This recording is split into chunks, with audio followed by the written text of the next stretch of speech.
And once he's a member of the Roman camp after he's released as a prisoner of war, what role does he play with Roman society, with Roman leadership, and the emperors, Vespasian or other leaders? Sure. So Josephus, after the war, is brought back to Rome.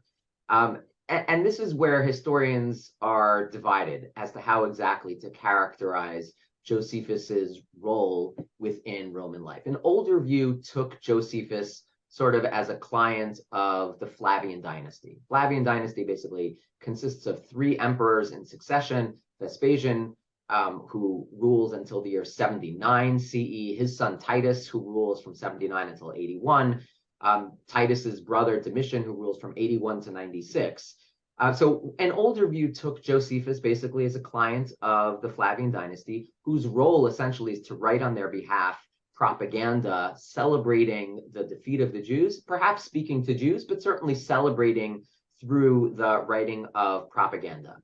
That was an older view, and historians, I think in general now, are a little bit reticent about continuing to adopt that view for a few reasons. One reason is that the benefits that Josephus receives from the Flavians, citizenship, housing, a stipend, wouldn't necessarily distinguish himself from the many other clients of the emperor. So we shouldn't necessarily imagine him as an especially important person. He wasn't never promoted to a high rank. He's never promoted to the equestrian rank, never promoted to the senatorial rank. The few Romans that Josephus says he did associate with don't seem to have been particularly important. The person to whom he dedicates his final few works, his name is Epaphroditus. Epaphroditus doesn't seem to have been an especially important person. Josephus does say that he gave Titus a copy of his first work of Jewish War, but it's not clear that he had any other contact with Titus. There's a reference to Josephus in a contemporary Roman historian that refers to Josephus as the way that he puts it is he's the noble captive.